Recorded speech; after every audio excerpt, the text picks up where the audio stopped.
Hi everyone, you're welcome to my YouTube channel. My name is Yetunde Fariade. It's good to see you once again. So today I want to talk to mothers. I want to talk to mothers in the house, wives, grandma, grandpa, daddies that cook, chef, and olokpo. Yes. What do they call olokpo in English? Àwọn tó ṣe máa ń dáná party yẹn. Yes. I would like to know, how do you prepare your own ewedu nowadays? Because maybe I'm the only one in that shoe. That's why I'm doing this video. If there is any way you do your own ewedu now, and you use this our broom, local broom that we use, and it break down into pieces, please let me know. I would like to learn from you. You know, see, this is my ewedu.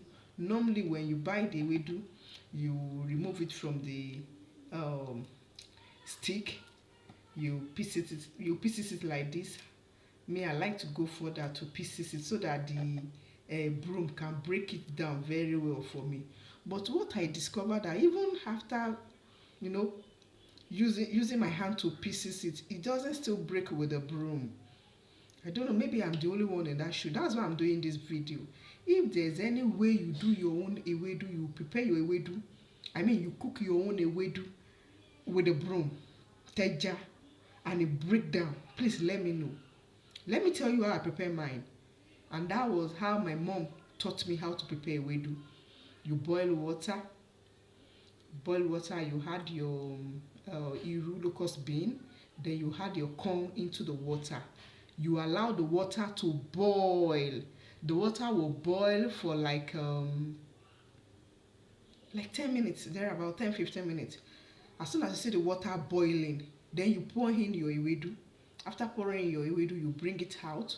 Then you use the broom, you know, to beat it so that it can break down into pieces. But for some time now, it doesn't work. What I mean by it doesn't work is it doesn't break. The ewedu gets stuck into the broom, into the edges of the broom, and it doesn't break. It doesn't at all. So I don't know, and I've been experiencing it for like 2 months now, even more than 2 months. So I don't know if there's any way you prepare your own ewedu and it breaks. Please let me know. And you know, when you are putting corn, you can't put too much corn. Corn is not too good for the body. So let me know how you prepare your own. See, for some time now I've been blending. See my blender? This is my blender. For some time now I've been blending the ewedu. So once I blend, everything just break, you know. Everything just pieces. I don't really like it. So I don't know if there's any way you do your own. Let me know. I would like to learn from you. Thank you. Bye. See you next time.